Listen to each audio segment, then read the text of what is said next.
Question हम discuss कर सकें, और फिर जो चैप्टर्स हैं उसको आप अच्छी तरह से याद करेंगे।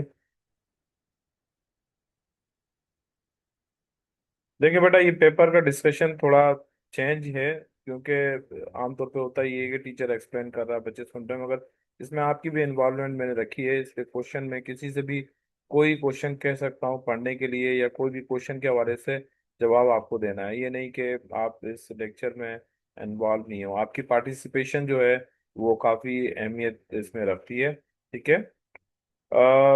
आप मुझे बताएंगे स्क्रीन पर अभी जो मैंने पेज शेयर किया है क्या लिखा हुआ है?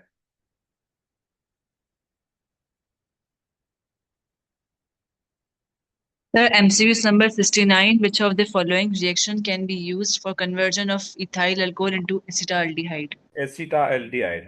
ठीक है।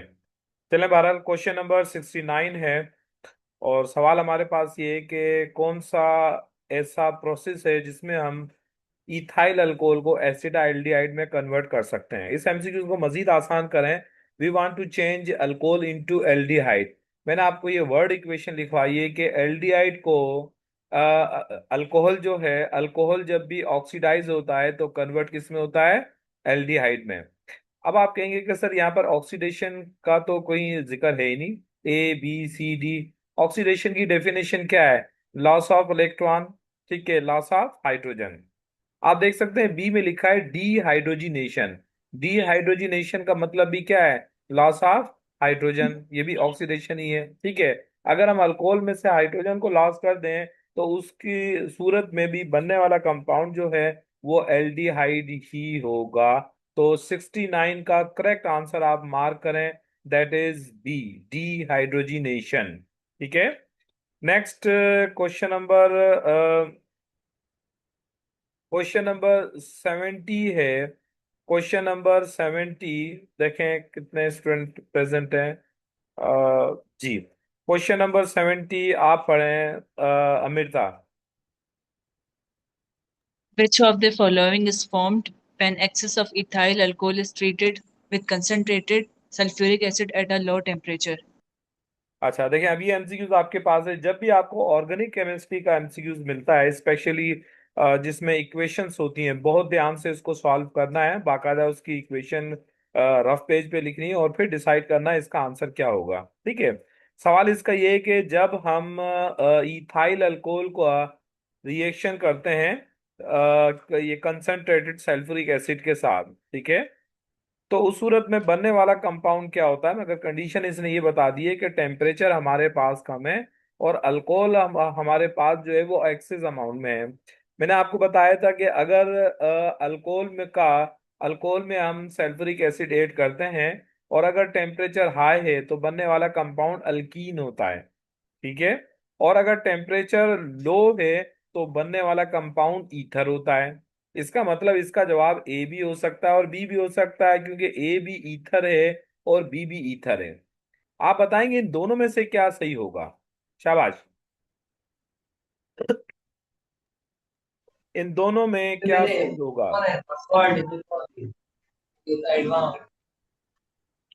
इन दोनों में क्या सही होगा? अलिशबा, इकरा।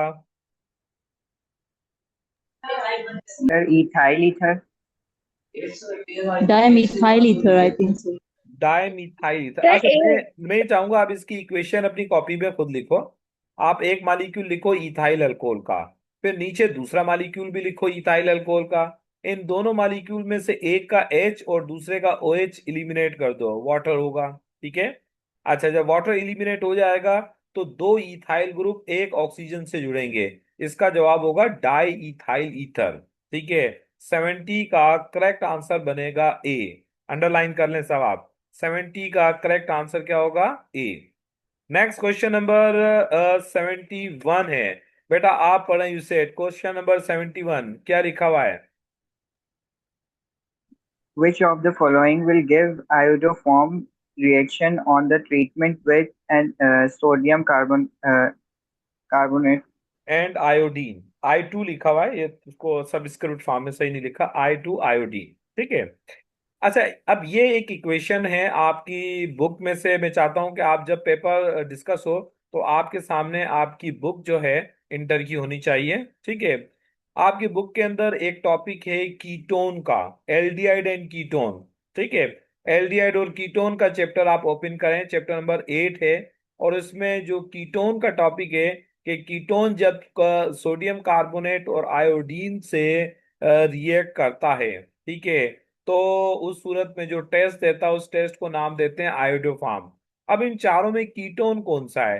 पहला ए है मिथाइल अल्कोहल, मिथेनॉल एक अल्कोहल है। बी एसिडिक एसिड है। सी एसिडिक एनहाइड्राइड है, ये भी कार्बोक्सिलिक एसिड है।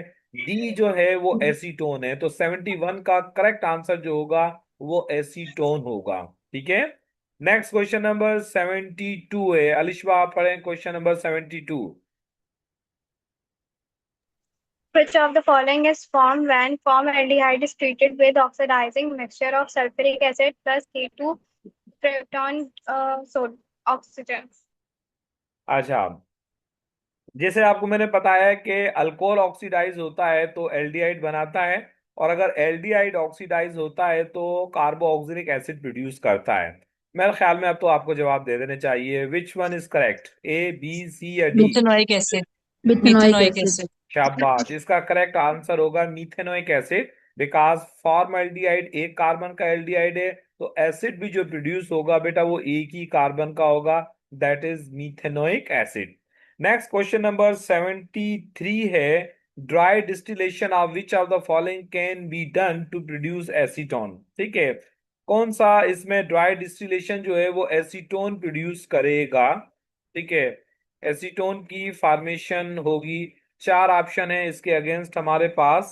नंबर 1 जो है कैल्शियम एसीटेट, नंबर बी है कैल्शियम फॉर्मेट, ठीक है, एंड नेक्स्ट नंबर सी है इथाइल एसीटेट और एसिटिक एसिड।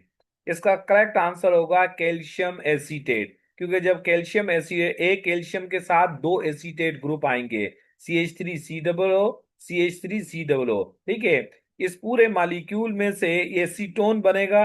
एसीटोन को आप अलग बना लें, CH3O CH3, और अगला कंपाउंड जो होगा वो कैल्शियम कार्बोनेट होगा। ठीक है, तो इसका करेक्ट आंसर जो बनेगा 73 का वो ए होगा। नेक्स्ट क्वेश्चन नंबर 74 है, आप पढ़ें इकरा क्वेश्चन नंबर 74।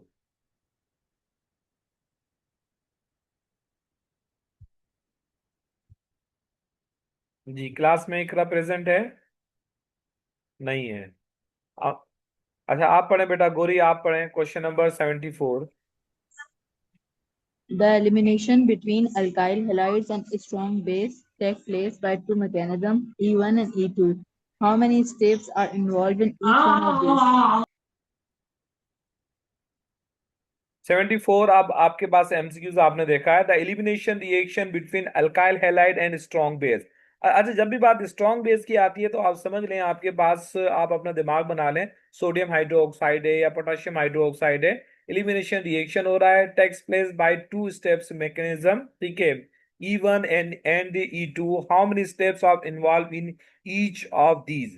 ठीक है, आपके पास इसके अगेंस्ट चार ऑप्शन है। अब तमाम बच्चे इन ऑप्शंस को अच्छी तरह से देखें और मुझे बताएं इसका करेक्ट आंसर क्या होगा और क्यों। सर ए होगा। क्यों? सर क्योंकि SN1 रिएक्शन के स्टेप्स होते हैं, ऑर्डर होते हैं, वो दो होते हैं। SN2 के एक होता है, तो दैट्स वाई स्टेप्स। जी हाँ, E1 जो है वो दो स्टेप्स में होता है, E2 जो है वो एक स्टेप में होता है। ए सही है, क्या पता बी भी सही हो। ये कह रहा है E1 और E2 दोनों जो है वो एक स्टेप में होते हैं, ये बात बिल्कुल गलत है। E1 और E2 दोनों जो हैं वो एक दो स्टेप्स में होते हैं, ये भी गलत है। ठीक है, डी में लिख रहा है E1 जो है वो एक स्टेप में होता है, और ये बात इसने बिल्कुल अपोजिट कही है। तो इसका करेक्ट आंसर ए ही होगा जो कि आपने बताया है। शाबाश, अब आप 70, ये क्वेश्चन नंबर 75 पढ़ें, क्वेश्चन नंबर 75 जी।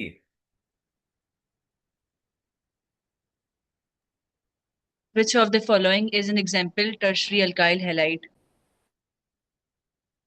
इनमें कौन सी एग्जाम्पल ऐसी है जो टर्शियरी अल्काइल हैलाइड है? मैं आपसे जवाब नहीं पूछ रहा हूँ कि इसका जवाब क्या होगा, मुझे ये बताएं इस सवाल को, इसका सवाल का जो जवाब हम हासिल करेंगे उसका तरीका क्या होगा? How you will find out the sir answer? Structure draw करेंगे। Yes, स्ट्रक्चर ड्रॉ very करेंगे। first you have to draw the structure of A, B, C and D options. आपको तमाम के स्ट्रक्चर ड्रॉ करने हैं, मगर मैं आपको एक और टेक्निक दे रहा हूँ, एक और टेक्निक दे रहा हूँ, ठीक है। आपके पास टेक्निक है कि 2 क्लोरो, इसका मतलब एक ब्रांचिंग, 1 क्लोरो मिथाइल पेंटेन, ठीक है, 1 क्लोरो मिथाइल पेंटेन। उसके बाद आपके पास है 2 ब्रोमो एंड 3 मिथाइल ब्यूटेन, और 2 ब्रोमो 2 मिथाइल ब्यूटेन, इन तमाम के आप स्ट्रक्चर ड्रॉ करेंगे, ठीक है। जब आप स्ट्रक्चर ड्रॉ करेंगे तो आप देखेंगे कि, चले ड्रॉ करें और मुझे आंसर बताएं, भले थोड़ा टाइम लगे। आप अपनी कॉपी पे इसके स्ट्रक्चर्स ड्रॉ करें, और स्ट्रक्चर ड्रॉ करने के बाद आंसर आपको मैसेज में बताना है।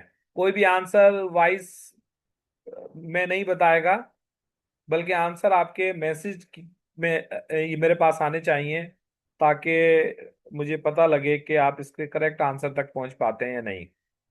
शाबाश। आंसर आप मैसेज की शक्ल में देंगे।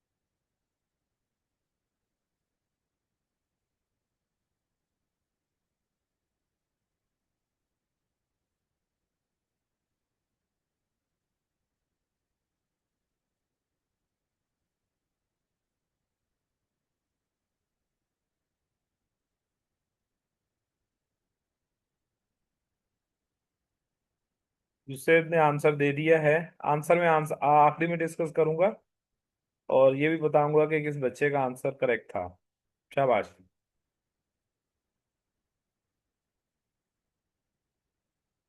अलिशपा ने भी आंसर दे दिया है। Correct answer will be discuss at the end.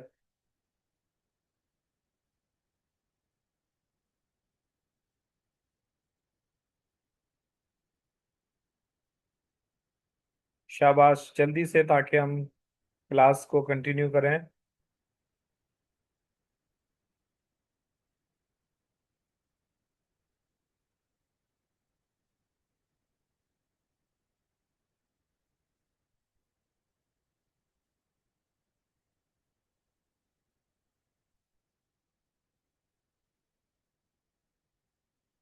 Amrita, Gauri, आपका आंसर नहीं आया है। शामजे।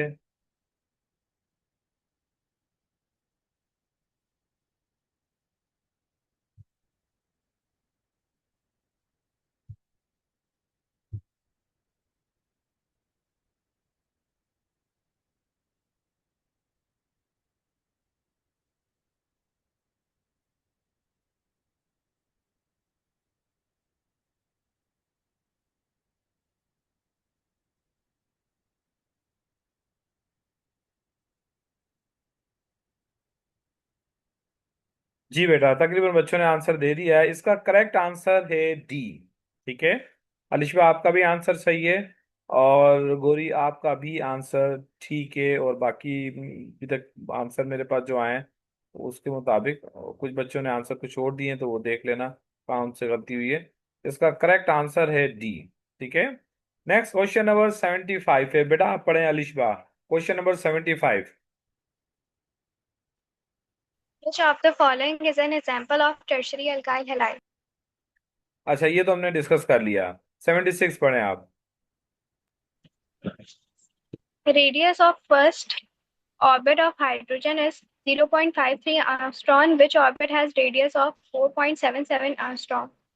देखें, ये क्वेश्चन जो है वो आपके चैप्टर नंबर 2 का है, फर्स्ट ईयर का, जिसमें हाइड्रोजन का रेडियस कैलकुलेट करना होता है। पहले ऑर्बिट का जो रेडियस है वो 0.53 है, ठीक है। इसी तरीके से हमको दूसरे, तीसरे, चौथे ऑर्बिट का रेडियस जो कैलकुलेट करना होगा, इसी वैल्यू को हम मल्टीप्लाई करेंगे ये के एन स्क्वायर से, ठीक है।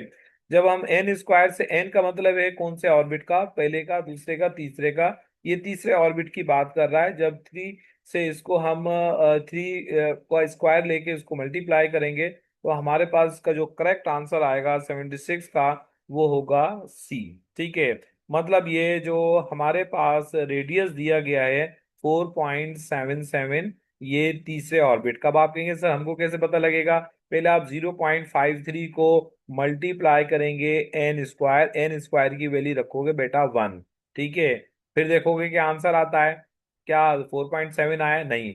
फिर आप 0.53 को मल्टीप्लाई करोगे ये के 2 का स्क्वायर लोगे, जो ये के बी में लिखा हुआ है सेकंड, सेकंड का मतलब 2, सेकंड शेल, 2 का स्क्वायर लेके उससे मल्टीप्लाई करोगे, देखते हैं आंसर 4.7 आता है। नहीं आता, फिर उसके बाद ये कि 0.53 को मल्टीप्लाई करोगे 3 का स्क्वायर लेके, जब 3 को स्क्वायर लेके आप मल्टीप्लाई करोगे तो आपके पास आंसर आएगा 4.77, जो कि इसका करेक्ट आंसर है। 76 का करेक्ट आंसर जो है वो है बी, ये के सी। ठीक है, 76 का सी है, इसको नोट कर लें। नेक्स्ट क्वेश्चन नंबर 77 है। 77 बेटा आप पढ़े, you said question number 77। Sir, which of the following has only one orientation in space and the magnetic field?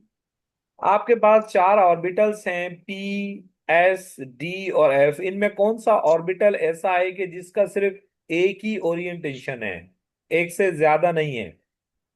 कोई भी जवाब दे S. सकता है। S, Sir, S S orbital. Orbital. शाबाश, नो डाउट, एस ऑर्बिटल का सिर्फ एक ही ओरिएंटेशन होता है। आप देखिए, मैं आपके सामने पेपर ये पढ़ रहा हूँ, ये पेपर 2023 में आया है। ठीक है, ये सब वही बातें हैं जो फर्स्ट ईयर में, इंटर में छोटी छोटी बातें हमने पढ़ी हैं। अगर आपकी स्टडी अच्छी है, आपने टाइम दिया है, आपने इन चीज़ों को ज़हन नशीन किया है, आपके कॉन्सेप्ट अच्छे हैं, तो आपके लिए कुछ मुश्किल नहीं है कि आप केमिस्ट्री के पेपर को सॉल्व कर सकते हो। ठीक है, आपके लिए कोई प्रॉब्लम नहीं है। वो एक अलग बात है कि आपके पास उसमें कोई एक दो एमसीक्यूज या 3-4 एमसीक्यूज में कोई मसला आ जाए, मगर ये तकरीबन बच्चों के साथ होता है, ये नहीं है। ठीक है, मगर ऐसा भी नहीं है कि आपसे 50% पेपर ये के रॉन्ग हो जाए या आपसे तो कुछ सवाल सही हो, ऐसा नहीं है। अगर आप अच्छी तरह से सारी वैल्यूज को, जितना आपको पढ़ा दिया गया है ना, इनको अच्छी तरह से मेमोराइज करें, इसी में से ही सवाल आते हैं। नेक्स्ट क्वेश्चन नंबर 78 है। शान से आप पढ़ें question number 78।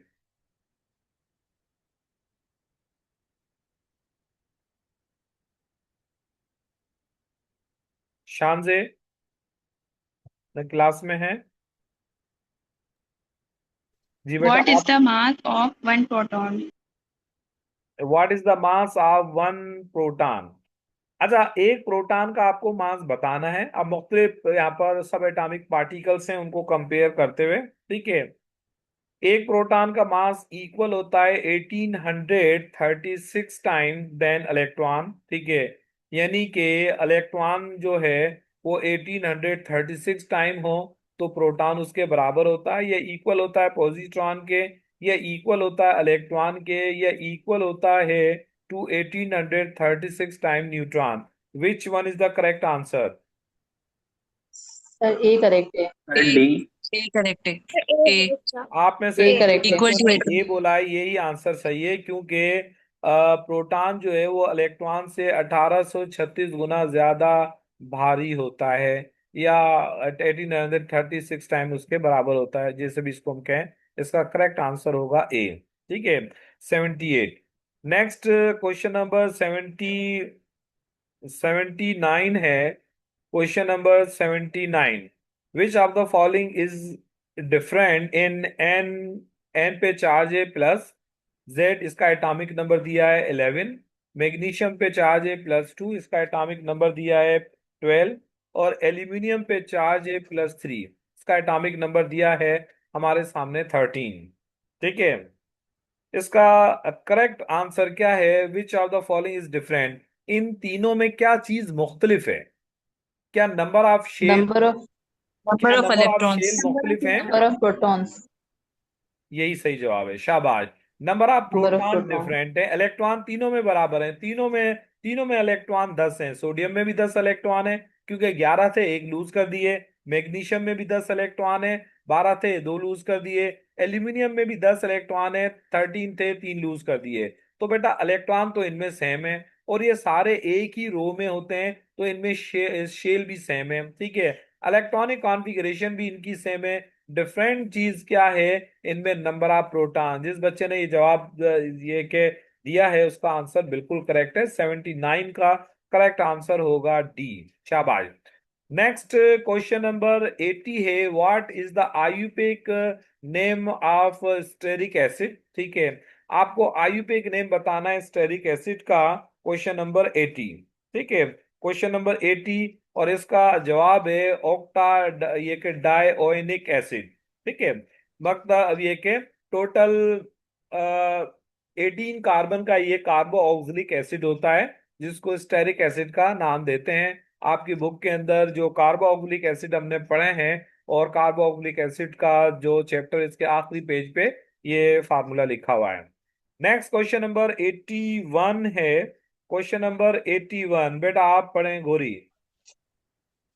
Which of the following is formed when acetone is oxidized?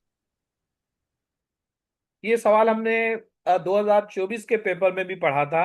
जब एसीटोन को हम ऑक्सीडाइज करेंगे तो वो किस में तब्दील होगा। अब एसीटोन जो है, एसीटोन में कार्बन ऑक्सीजन डबल बॉन्ड होता है। अगर बेटा कार्बन ऑक्सीजन डबल बॉन्ड जो है, कार्बन ऑक्सीजन डबल बॉन्ड जो है वो ऑक्सीडाइज होता है, ठीक है, तो वो ऑक्सीडाइज होने के बाद क्या प्रोड्यूस करेगा।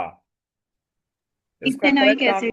जी, Ethanoic acid. Ethanoic Ethanoic acid. acid. इसका करेक्ट आंसर क्या होगा, ethanoic acid, carboxylic acid produce होगा।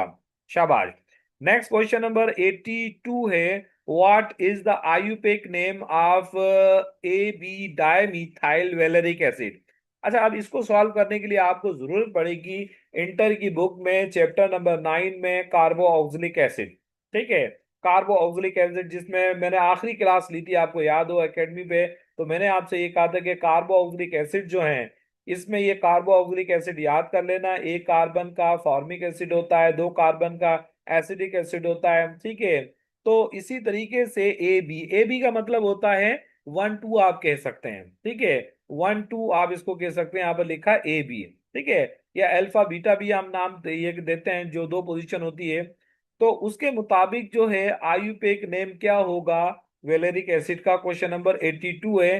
तो इसका आयुर्वेदिक नेम होगा 2,3-डाइमिथाइल पेंटोनोइक एसिड। बेटा वेलेरिक एसिड जो होता है वो 5 कार्बन का कार्बोक्सिलिक एसिड होता है, और ए बी का मतलब यहाँ पर है 2 3। ठीक है, अब आप कहेंगे सर 1 2 क्यों, क्योंकि जो फंक्शनल ग्रुप होता है उसके बाद वाला कार्बन अल्फा कार्बन होता है, और उसके उसके भी बाद वाला कार्बन बीटा कार्बन होता है। ठीक है, तो मतलब पेंटोनिक एसिड का पहला कार्बन नहीं, दूसरा और तीसरा कार्बन 2 और 3। ठीक है, बहुत से बच्चे ये भी गलती कर सकते थे 1 और 2 करते, जी नहीं, 2 और 3।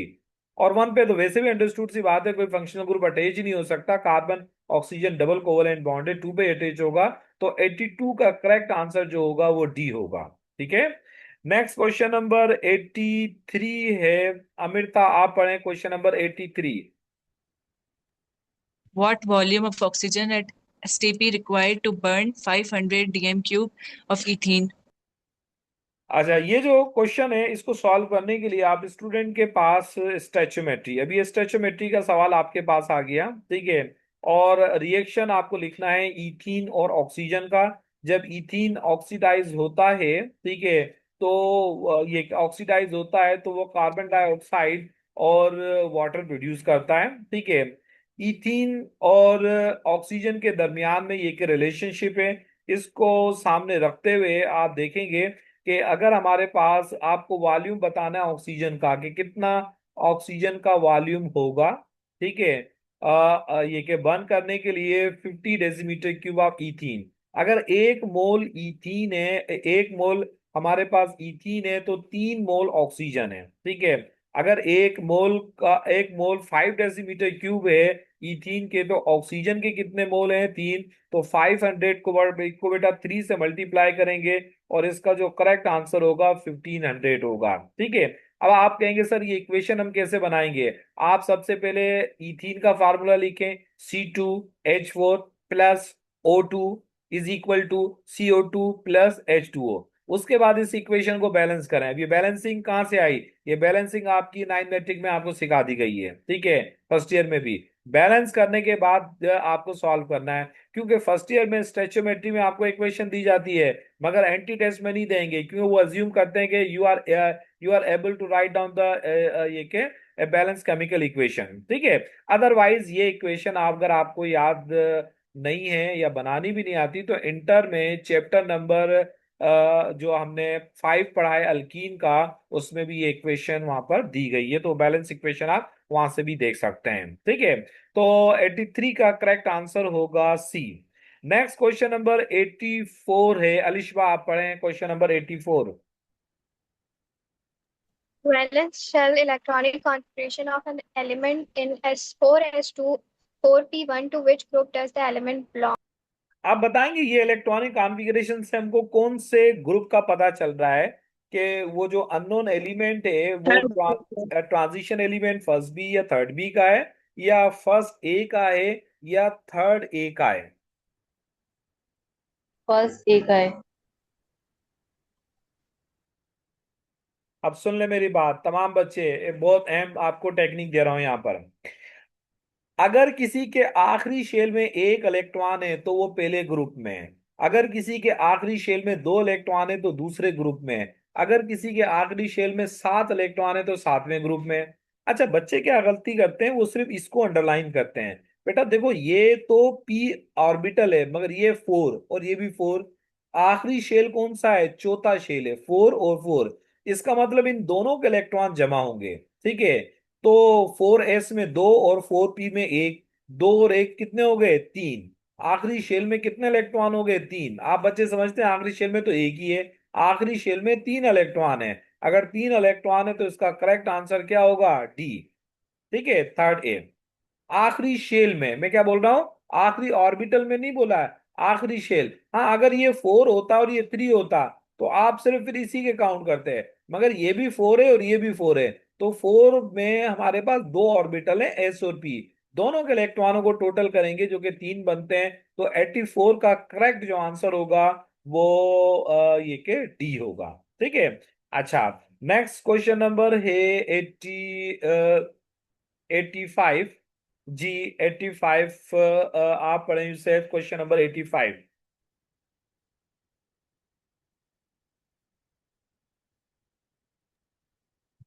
Calcium forms ionic bond with uh, atom. Sorry,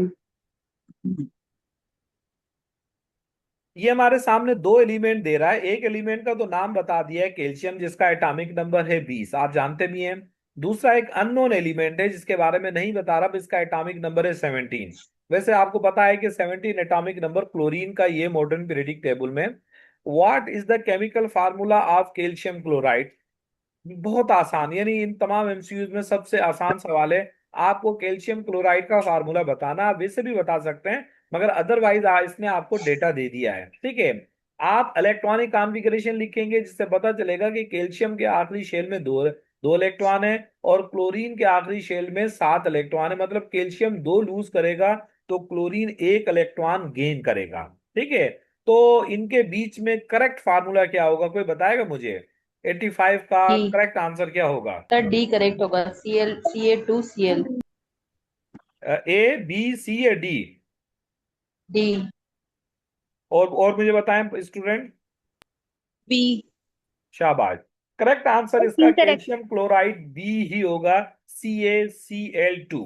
ठीक है, अच्छा बेटा, ये पेपर हम आज यहीं तक ही डिस्कस करते हैं। और ये जो पेपर है, ये मैं क्योंकि इसमें केमिस्ट्री के अलावा बायो भी है, इंग्लिश भी है, फिजिक्स भी है, तो इसका जो सॉल्यूशन है वो मैं आपको सेंड कर रहा हूँ ये के वीडियो की फॉर्म में। ठीक है, वो मैं अपने चैनल पे तो अपलोड नहीं कर सकता हूँ, मगर वो सॉल्यूशन मैंने कहीं से हासिल किया है, तो मैं वीडियो की फॉर्म में अपने व्हाट्सएप ग्रुप पे सेंड करूंगा, और आप उसको फौरन डाउनलोड कर लेना, क्योंकि फिर मैं उसको कुछ घंटे के बाद वहां से डिलीट कर दूंगा, वरना व्हाट्सएप जो है वो काफी ये उसमें हैंग होना शुरू हो जाता है। तो वो वीडियो मैं आपको सेंड कर रहा हूँ जिसमें फिजिक्स भी है और जिसमें ये के इंग्लिश भी है, तो वो पूरा पेपर मुख्तलिफ टीचर ने सॉल्व किया है, जो मैं चाहूंगा आप उन सब्जेक्ट को भी अच्छी तरह से देख लें। ठीक है, इंशाल्लाह बाकी जो रिमेनिंग क्वेश्चन है वो हम कल की क्लास में सॉल्व करेंगे, और इसकी रिकॉर्डिंग में सेंड कर देता हूँ। कल वाली रिकॉर्डिंग भी बेटा मैं सेंड करता हूँ, क्योंकि मैंने रिकॉर्डिंग सेव तो की थी, मगर मैं अभी उसको फाइंड करके वो भी मैं आपको सेंड कर देता हूँ। ठीक है, चले बहरहाल आज के लिए इतना ही काफी है। इसके बावजूद भी अगर कोई क्वेश्चन क्यूरी हो तो वो आप मुझसे पूछ सकते हैं व्हाट्सएप ग्रुप पे। ओके, अल्लाह हाफ़िज़।